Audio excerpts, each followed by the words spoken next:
Hoje eu vou te falar sobre os últimos 20 livros que eu li, as últimas 20 leituras por aqui, as leituras dos meses de maio, junho e julho.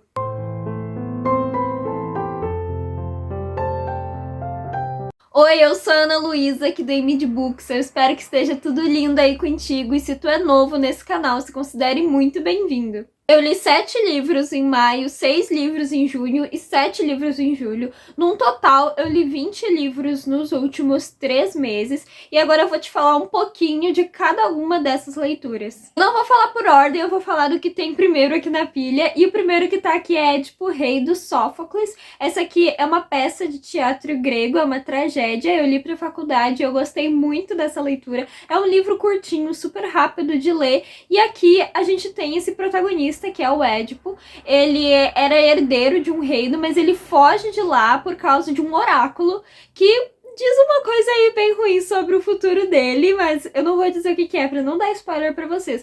Mas enfim, ele sai desse reino e vai pra outro, ele acaba se tornando um herói lá e governando o reino, tá? Isso não é spoiler, isso já no início.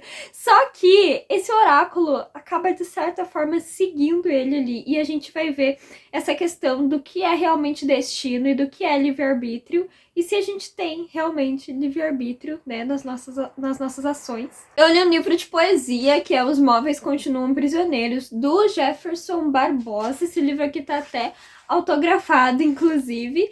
E essa leitura já tem resenha lá no Instagram. Eu vou deixar a resenha linkada aqui na descrição para quem quiser assistir. Para quem quiser ler, né? Porque no Instagram é escrito. Mas já adianto que eu gostei bastante dessas poesias. Foram bem diferentes do que eu imaginava, mas me surpreenderam muito por causa disso. Porque as poesias aqui, elas têm um toque, assim, muito sensível mesmo, porque vai falar muitas vezes de parcelas da sociedade que não são muito ouvidas, entende? Assuntos que muitas vezes são falados, mas que não são realmente ouvidos. Então, essa leitura foi uma leitura que eu gostei bastante. Vocês devem estar estranhando o cenário, né? Mas esse, pra quem não sabe, é o cenário novo. Na verdade, eu ainda tô me adaptando onde exatamente que eu vou gravar, mas por enquanto vai ser aqui. Eu troquei de quarto na casa dos meus pais, enfim, meus livros vieram pra cá. Tem livro aqui, tem livro lá, que tem uma mini estante, e aqui tem outra mini estante. Tipo, são 3 mini estantes pra caber os meus livros. Tem alguns em Porto Alegre. Eu não sei o que eu vou fazer quando chegar livros novos, porque, tipo, tá lotado de livro. Vocês estão vendo aqui na estante, tá toda assim. Mas, enfim, vamos colocando o que der. Lá no Instagram tem um destaque mostrando como foi a troca de quarto, a gente arrumando os livros e tal.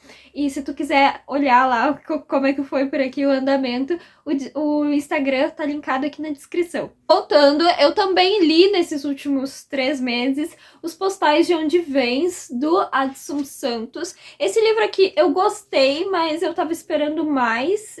Eu fiquei um pouco decepcionada com ele. Ainda foi uma leitura boa, mas, tipo, pela sinopse eu achei que ia ser mais, entende? Também tem resenha no Instagram, também vai estar linkado aqui. E essa aqui é basicamente uma ficção contemporânea, onde a gente vai conhecer diferentes personagens se comunicando aí por cartas, por postais, falando sobre a vida deles. E no início parece uma coisa assim bem espontânea, digamos. A gente não enxerga muita conexão entre eles, mas logo a gente começa a perceber onde que cada um se encaixa aí na história do outro. Essa parte eu achei bem interessante.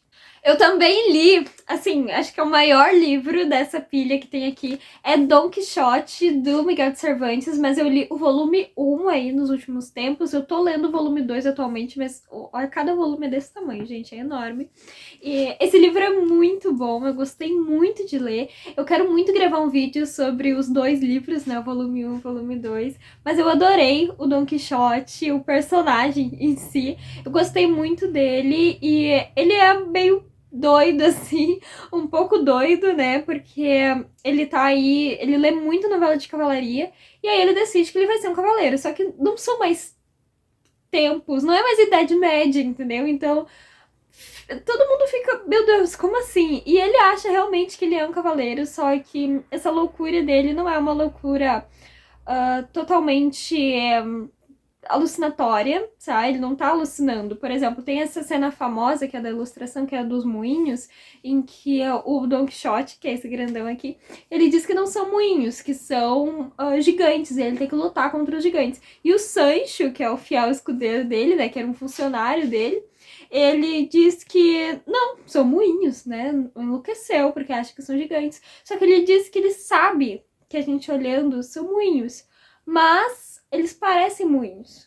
Porém, são gigantes, porque um mago transformou eles em moinhos. Então, tipo, não é uma loucura alucinatória, sabe? Eu acho que isso torna o livro muito interessante, porque todas as aventuras que eles vivem, porque o livro é cheio desse tipo de aventura, sempre é pautado por um tipo de invenção do Don Quixote sobre a realidade para, de certa forma, se enquadrar melhor na realidade que ele gostaria de viver, entende? Então, é muito legal, é muito divertido, é muito engraçado. Sério, vale muito a pena ler. Outra leitura concluída foi O Diário de Guantánamo, do Mohamed Ould Slahi. Esse livro é uma história real, é realmente o diário do Mohamed.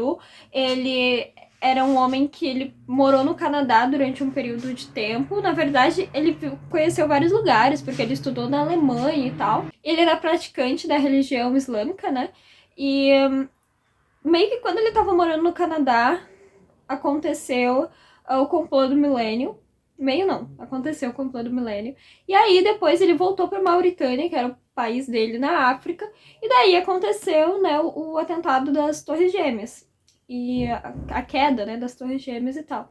E aí os Estados Unidos culparam ele, só que ele nem tava lá, e aí, tipo, inventaram toda uma história pra ele estar lá. Ah, só lendo o livro pra entender, porque ele conta tudo, desde quando ele voltou pra Mauritânia, tudo que aconteceu, as provas e as faltas de provas que eles tinham contra ele. Então, é um livro super interessante de ler. E ele ficou preso, né, por conta dessa acusação em Guantánamo durante muitos e muitos e muitos anos. Para quem não sabe, é uma prisão que fica em Cuba, administrada pelos Estados Unidos. E nessa prisão eles praticam tortura com os prisioneiros. Então ele vai contar o que aconteceu. É um livro pesado, assim.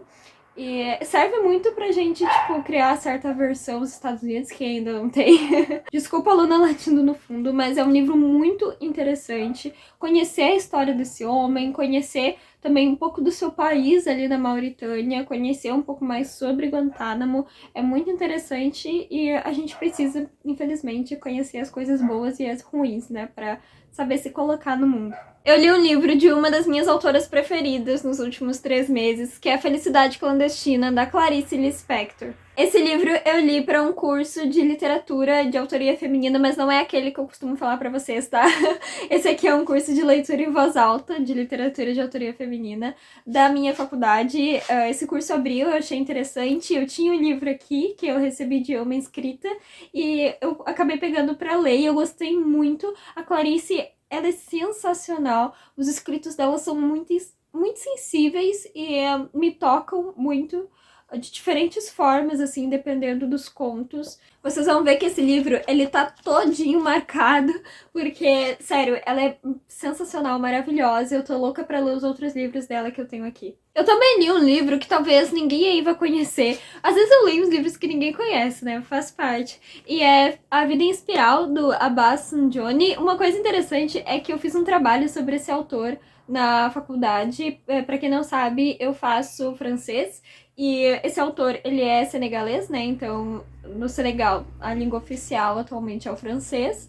E a gente tinha que escolher alguém pra gente falar sobre, tal, alguma personalidade do mundo francófono. E eu escolhi esse autor justamente porque eu gostei muito desse livro.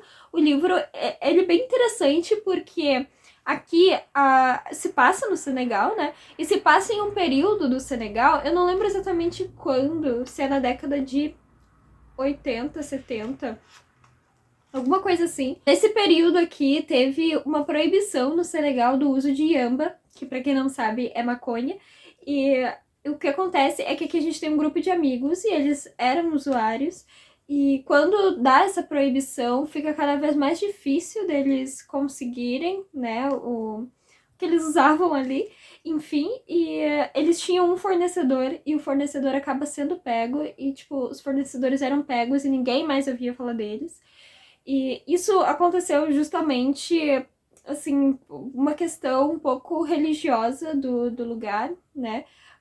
Tanto a Yamba quanto bebidas alcoólicas, tudo isso foi proibido nesse período. E um desses rapazes do grupo, e a gente começa a ver um pouco mais da vida de cada um, que cada um faz da sua vida, suas famílias e tal. E um desses rapazes, ele decide ser um fornecedor. Então ele entra pro meio do tráfico e no início, né, ele vai seguir tudo como ele acha que tem que ser, só que com o passar do tempo, a gente começa a ver que talvez ele até queira sair, ele já não consegue.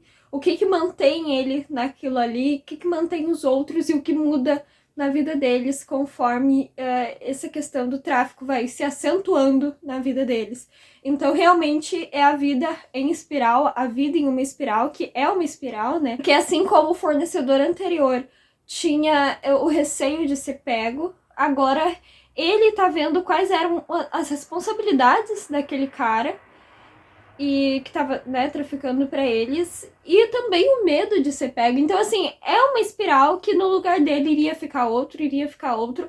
Eu acho que o interessante desse livro é a gente ver a vida dessas pessoas, acompanhar a vida delas. Não é um livro que, tipo, defende o uso de jeito nenhum, tá? É um livro que ele vai falar sobre a vida de pessoas que utilizam. Então, ele não faz esse juízo de valor nas ações dos personagens. Ele fala da vida dessas pessoas e a gente conhece a vida deles ali. É um livro clássico do Senegal. Em Dakar, que é a capital do Senegal, até diz aqui atrás do livro que, tipo, muita gente conhece esse livro, muita gente já leu. Eu li um livro que foi favoritado, que é A Cicatriz de David, da Susan Abulhawa. Esse livro, ele é fantástico, mas eu ainda não consegui gravar um vídeo sobre ele. Só que aqui a gente vai conhecer como que foi a criação do Estado de Israel. Era a antiga Palestina, né? E como que se criou o Estado de Israel. Então a gente vai acompanhar uma família de palestinos e quando que começou essa guerra deles com os judeus, na verdade deles não. Quando que começou os judeus a roubarem a terra deles, da Palestina, e a irem criando o Estado de Israel. Então vai falar sobre refugiados, vai falar sobre essa sensação de expulsão do lugar. Fala também por que se criou o Estado de Israel, para quem não sabe, tem muita relação com o Holocausto, e fala também sobre terrorismo. Foi muito interessante ler esse livro, porque eu li antes de ler o Diário de Guantánamo, que fala, né, sobre terrorismo, enfim. E aqui fala sobre o início do terrorismo nos Estados Unidos, porque ele vai falar quais eram as motivações daquelas pessoas a terem tanto ódio em relação aos Estados Unidos e por que faziam aquilo. Então é muito interessante, é bem esclarecedor em muitos sentidos. É um livro que eu até tava falando pra minha irmã que é muito difícil tu também fazer um juízo de valor, sabe? Porque é difícil tu escolher um lado que tu vai ficar, porque ao mesmo tempo que as ações que os palestinos cometeram eram muito ruins, mas também foram cometidas ações contra eles tão ruins quanto, sabe? E, tipo, eles estavam fazendo num sentido de vingança, só que eram vingança de pessoas que cometeram também ações ruins por outras coisas ruins que já tinham acontecido. Então, assim, é uma bola de neve que só vai aumentando, só vai aumentando. Então, é triste de ler nesse sentido, porque a gente entende muita coisa da sociedade e é aquilo, né? Quanto mais a gente entende a sociedade, mais triste a gente fica. Mas é um livro muito esclarecedor e muito interessante. Eu li outro livro de uma autora preferida, que é a Odisseia de Penélope, da Margaret Atwood. Eu ainda não terminei de ler a Odisseia de Homero, mas eu tô lendo também até hoje, tô lendo muita coisa. Mas esse aqui é a história da esposa do Odisseu, né, que é o protagonista da Odisseia. Então, na Odisseia, a gente tem toda a trajetória do Odisseu, o que ele fez, o que ele passou e tal.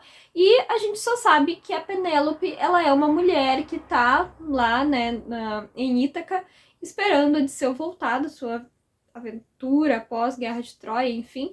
E ela tá lá esperando como seu filho, e daí muita gente acha que ele morreu e eles querem o dinheiro dele, né? Então, muitos pretendentes começam a assediar ela, enfim, a invadir a privacidade dela, porque eles querem que ela escolha um pra se casar, pra ficar com o dinheiro de Odisseu e com o reino. E aqui a gente vai ver a Penélope contando a sua versão da história. O que aconteceu enquanto Odisseu estava em Ítaca, por que ela se casou com Odisseu. Gente, é sensacional. Tem uma cena da Odisseia no fim. Como eu disse, eu ainda não terminei, mas esse livro aqui é melhor de ser lido se tu já leu Odisseia, porque tem spoiler do fim do livro. Por isso que eu digo, tem uma cena no fim da Odisseia que eu sei que é muito triste. Tipo, muito horrível, muito triste. E esse livro aqui, ele também fala sobre essa cena, fala por que ela aconteceu e por que ela não deveria ter acontecido, né? Obviamente não deveria ter acontecido, mas por que foi tão horrível e Odisseu não foi julgado em Odisseia por causa daquilo, e aqui ele vai ser julgado. Eu li um romance de época, gente, eu tô com muita vontade de voltar a ler romance de época, e eu consegui ler eu acho que em maio esse aqui, que foi Ventos de Mudança, da Beverly Jenkins. Esse é o primeiro livro da série Mulheres Pioneiras, é um livro muito incrível, porque vai falar de Nova Orleans, na época aí que tava essa disputa entre o sul e o norte dos Estados Unidos sobre a escravidão. E aí Nova Orleans, né, que se eu não me engano é no sul. Gente, eu li esse livro há 2 meses atrás, já li muita coisa depois, já tô com a cabeça, mas se eu não me engano é no sul dos Estados Unidos. Eles queriam que a escravidão continuasse, né, e aí eles perdem a guerra. E aqui a gente tem uma mulher negra que ela vai pra Nova Orleans pra ser professora de pessoas negras, né, de ex-escravizados. E é muito interessante porque normalmente os romances de época, agora que tá surgindo mais nesse estilo, né, de pessoas mais comuns, de plebeus, porque antes, eu sei porque faz alguns anos que eu leio romance de época, tipo, o que a gente tinha de famoso, de conhecido nos romances de época, eram os romances sobre aristocracia, sabe, sobre damas, marqueses e duques e tal, e a gente não tinha personagens negros, e agora a gente tem, eu acho isso incrível. Essa mulher, ela começa a dar aulas ali em Nova Orleans. Ela me lembrou muito a Tiana. Eu não sei se por ser uma mulher negra vivendo em Nova Orleans, na verdade me esclareceu algumas coisas. Me esclareceu não, me abriu a mente para algumas questões que aparecem com muita sutileza em A Princesa e o Sapo, que tipo, eu não tinha percebido antes, mas depois da leitura desse livro eu comecei a relacionar, sabe? E essa mulher, ela tá noiva, então o noivo dela tá viajando pra conseguir abrir um jornal, se eu não me engano. E aí ela conhece um cara em Nova Orleans enquanto ela tá lá. Esse noivado não é por amor, é por outro motivo que eu vou deixar vocês descobrirem lendo o livro. Mas ela conhece esse cara e ele é muito fofo, gente, ele é muito fofo, de verdade. Eles são muito bonitinhos juntos, tá? Eles são muito lindos, mas tem esse pai dela que é extremamente machista e que vai muito contra esse casamento, mas sério, vale muito a pena ler. É muito fofo, é muito lindo e traz várias questões sociais importantes de serem debatidas. Um clássico que eu li foi Noite na Taverna, do Álvares Azevedo. Eu gostei muito da escrita dele, é uma escrita muito sombria, né? Realmente traz esse ar, assim, de uma noite na taverna mesmo. Uma coisa mais, sei lá, mais grotesca, mais sombria. Porém, é um livro extremamente... Ai, gente, é muito difícil.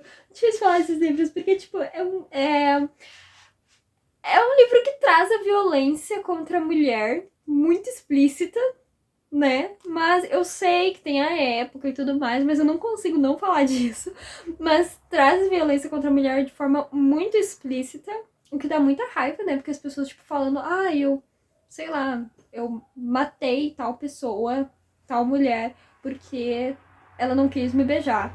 Uma coisa assim, e daí as pessoas, normal, sabe? Tipo, dá muita raiva nesse sentido. Mas a escrita do autor é muito boa, muito boa de ler. E é um livro rápido, é um livro curto. Aqui a gente tem alguns amigos, se eu não me engano são 4 ou 5 amigos. 1, 2, 3, 4, 5 amigos. Eles estão nessa taverna e eles estão lá bebendo e filosofando, né? E aí cada um deles vai contar um conto. Tipo, vai contar uma história. E essas histórias, né? Esse livro é do romantismo, então a gente tem muito isso de morrer de amor, de matar por amor e tal. E eu sei que isso, né, tem um pouco de relação com as histórias, mas, tipo, as motivações são muito agoniantes.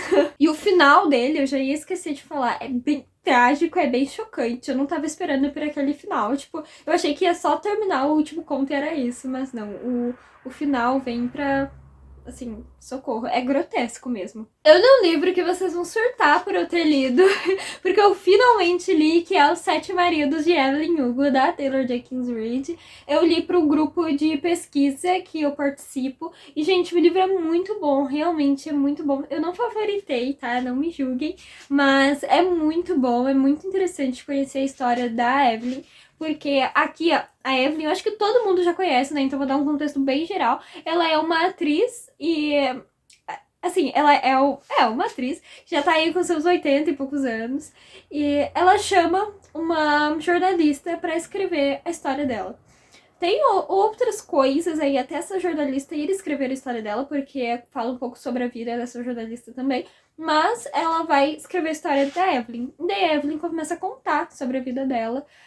E isso me fez pensar muito sobre os casamentos, né, tipo de Hollywood, coisa assim, porque a Evelyn, ela mostra que nada na vida dela foi, tipo, só porque ela queria, a não ser o sonho dela, né, de ser atriz, enfim, ela batalhou muito por esse sonho, mas tem muita questão, tipo, do que é melhor pra visão daquela atriz, sabe? De como as pessoas vão ver isso e tal. E isso me fez pensar também, me lembrou, na verdade, a Marilyn Monroe, né? Sobre os relacionamentos dela. Na verdade, me deu muita vontade de ver o documentário da Marilyn Monroe. Ainda quero ver, inclusive. E também fala sobre a questão LGBTQIAP+, né? Porque tem esse debate no livro. Não vou dizer em que é, mas tem esse debate. Então, se tu for ler, já vá sabendo que vai falar sobre isso de uma forma bem forte, de uma forma bem significativa também. Outro livro favoritado foi A Volta ao Mundo em 80 Dias, do Jules Verne. Verne, né? Jules Verne. É isso aí. Esse livro, eu não tava dando muita coisa pra ele. Porque eu tava esperando que eu fosse gostar. Mas, tipo, eu ia gostar ok, sabe? Não ia ser grande coisa. E daí, quando eu comecei a fazer a faculdade de francês, eu fiquei com muita vontade de ler um autor francês. E eu peguei esse aqui pra ler. E eu achei fantástico. Assim, eu assisti um vídeo de um professor de história falando desse livro. E eu fiquei, assim, muito empolgada, sabe? Pra descobrir tudo aquilo que ele tá falando durante a leitura. E eu achei fantástico, eu achei muito bom. Aqui a gente tem o protagonista, que é... Gente, eu não gravo o nome de protagonista, tá? Que é o Fogg, se eu não tô enganada. Ele é um cara rico ali.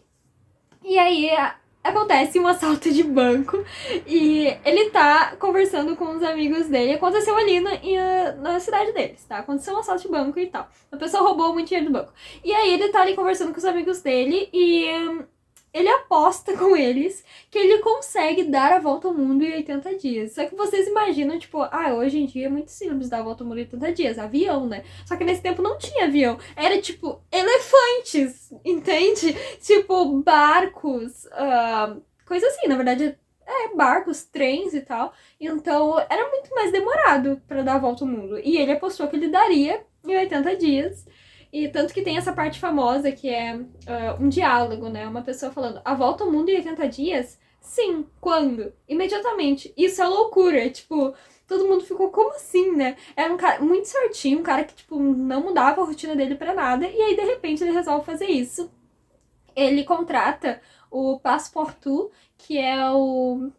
Era pra ser o mordomo dele, se eu não me engano. Só que aí, tipo, ele meio que chama o Passepartout pra ir com ele, dar a volta ao mundo em 80 dias, pra, né, ser, tipo, o ajudante dele ali. Ele vai junto. E só que como teve esse roubo do banco e logo em seguida ele saiu pra dar a volta ao mundo, aí os policiais ficaram achando, não, esse cara roubou o banco, né? De onde ele ia tirar dinheiro pra fazer essa aposta, que era uma quantia muito grande que ele apostou. E, tipo, ele usou isso como pretexto pra fugir. E aí, conforme ele vai dando a volta ao mundo, que inclusive ele vai dando a volta somente em colônias inglesas. Isso que é o interessante da parte histórica do livro, porque ele vai, tipo... a gente consegue entender boa parte das colônias inglesas, até porque o próprio policial diz, ah, não, vou chegar em tal lugar porque tem, sei lá, uma embaixada inglesa lá e tal. Então é super interessante e é super engraçado também, tem muitas cenas engraçadas, por causa desse policial que tá ali indo atrás dele, achando que ele roubou e ele tá, tipo, lá tentando chegar na volta ao mundo, né? E acontecem várias coisas pelo caminho, ele compra um elefante, então assim, é muito legal, é muito interessante, dei muita risada, aprendi muito e tô louca pra ler outros livros do autor. Eu ainda não terminei, tem os últimos aqui, mas se tu te interessar por algum dos livros que eu mencionar nesse vídeo, não esquece que tem link de todos eles aqui na descrição, e comprando com esses links ou comprando qualquer coisa no link geral que tem aqui, vocês vão estar contribuindo, vão estar ajudando na manutenção do canal, a ele ficar por aqui no YouTube, e tu não vai pagar nada mais por isso. Eu agradeço demais a quem usa os meus links, porque isso ajuda muito. Outro livro que eu li nos últimos tempos foi Mario e o Mágico, do Thomas Mann. É um livro que eu gostei bastante também, já tem resenha no Instagram, vou deixar aqui na descrição. Esse livro é muito interessante porque realmente tem ali um mágico que ele é um hipnotizador. Então, tem, né, um espetáculo, e o espetáculo, ele não estava sendo exatamente bom, mas o protagonista e a família dele não conseguem sair dali. E as coisas que o mágico diz, ele começa a hipnotizar as pessoas e convencendo as pessoas a ficar ali. Só que o mais legal desse livro é que isso é uma analogia ao fascismo. Porque aqui o autor estava falando sobre o fascismo de Mussolini na Itália. Então é realmente muito interessante. Foi antes do fascismo na Alemanha, né? Foi, né? Enfim, foi antes do Holocausto. Mas é uma coisa que a gente consegue relacionar muito e eu achei muito bom também. É um livro curtinho e é rapidinho de ler. Vou falar rápido sobre os livros que eu li que não estão aqui, que estão em Porto Alegre. Um deles é a Carta do Pero Vaz de Caminha, né? A Carta de Achamento do Brasil, que, como vocês podem imaginar, é horrível, né? Porque é um português chegando aqui e dizendo como que é o Brasil, o que que aconteceu, escrevendo pro rei de Portugal sobre isso. E realmente é, tipo, muito, muito preconceituoso, né? Com os povos originários brasileiros. Enfim, é uma carta que eu li para a faculdade e eu achei interessante de ler porque, como vocês sabem, eu gosto muito de história, então eu achei interessante nessa perspectiva, sabe, de um entendimento histórico do achamento ali mesmo, do que eles pensaram, o que eles queriam, quais foram as primeiras reações, pelo menos as reações documentadas, né. Eu também li o Sermão 14º do Rosário, do Padre Antônio Vieira, e que é também horrível, porque realmente é um jesuíta, né? Então é um jesuíta no Brasil defendendo a escravidão africana. Então, tipo, ele dando as justificativas. E o pior é que esse sermão, ele foi escrito para ser lido para os povos escravizados. Então, ele tenta justificar e convencer as pessoas negras daqui, né, que estavam vivendo aquela situação horrível, do porquê que elas tinham que aceitar a condição que elas estavam, porquê que elas mereciam aquela condição. Então, é horrível também, tipo, de uma perspectiva histórica, é muito interessante, né, pra gente ver o pensamento que eles usavam pra justificar aquilo, né, mas mesmo assim eles tentavam justificar, davam uma enjambrada, né, pra ser o cidadão de bem. É um livro horrível de ler no sentido literário, no sentido da sensação que o livro passa, mas é interessante se for ser analisado de uma perspectiva histórica. Também li A Escrava, da Maria Firmina dos Reis. Esse é um conto da escritora, foi a primeira escritora negra a publicar um livro aqui na América Latina. Ela é sensacional. Eu não vou falar sobre esse conto, porque como é um conto, é uma coisa rápida de ler, né? Se eu falar um pouco, eu já vou falar muito. Enfim, mas a Maria Firmina, ela tinha uma coisa muito especial que ela sabia a sua posição social, ela sabia que ela era uma mulher negra, ela sabia que ela era, digamos assim, eu não quero usar a palavra privilegiada, mas com muitas aspas, tá? Privilegiada em relação a outras mulheres negras, porque ela nasceu livre. Então ela podia escrever, né, sobre as coisas, enquanto outras mulheres não podiam. Ela fazia uma coisa muito interessante, que ela queria escrever sobre o povo escravizado, só que ela não podia, né, porque ninguém ia ler, ninguém ia querer saber disso, ninguém ia publicar. Então ela escrevia sobre pessoas brancas falando de pessoas negras. Então ela tinha esse jogo que é muito interessante, que ela era muito esperta de fazer isso, né, porque era como ela tinha, a forma que ela tinha de falar de pessoas negras, que as pessoas brancas fossem ler ou fossem deixar publicar, no mínimo. Eu li também Fedra, do Racine, que também é uma peça de teatro, né? E é um teatro interessante, ele lembra muito Édipo Rei, pelo menos pra mim, me lembrou muito, porque tem umas temáticas bem parecidas, mas eu ainda gosto mais de Édipo Rei. Fedra é uma peça que, na verdade, ela tinha sido ensinada muito tempo antes, se eu não me engano, foi pelo Ésquilo. Só que o Racine, ele reescreveu a peça, e na reescrita do Racine, a Fedra, ela é casada com... Eu esqueci o nome do cara. Não é Perseu. Teseu.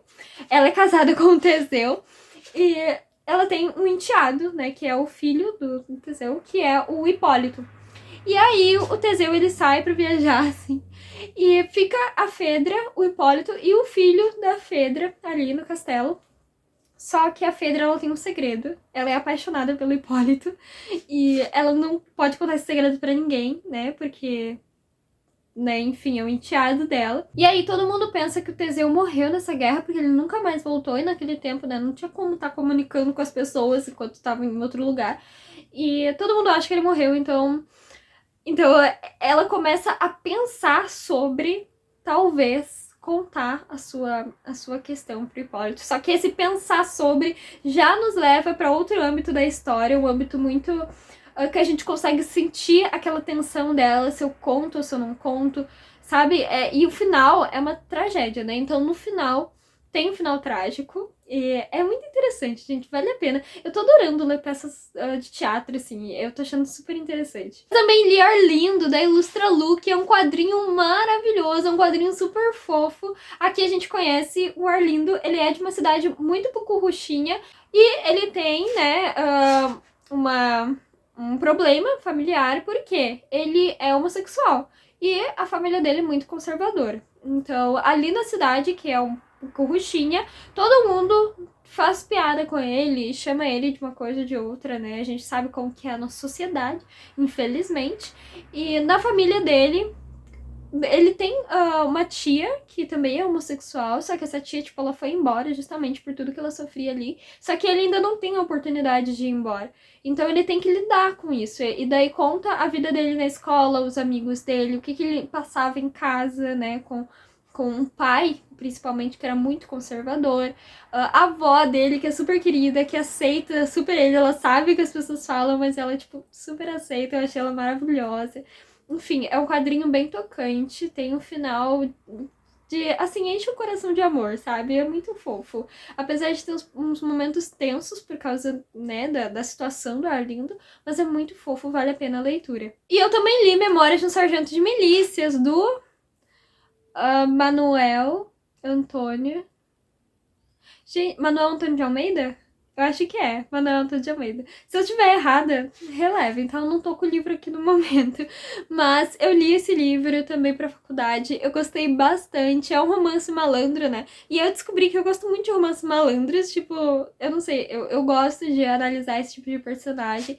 Mas aqui a gente tem o Leonardo, vai contar desde a infância dele até a vida adulta, até o casamento dele. E o livro, quando ele foi publicado, ele não foi publicado com o nome do autor, ele foi publicado com um pseudônimo que se chamava Um Brasileiro. Porque o livro, ele traz muito dessa questão do jeitinho brasileiro, entendeu? O livro é sobre o jeitinho brasileiro, basicamente. Porque ele vai falar sobre como que os brasileiros conseguem as suas riquezas, como que eles enriquecem, como que funciona a sociedade. Então, é um livro muito legal da gente ler, porque a gente consegue muito relacionar com a nossa sociedade atual.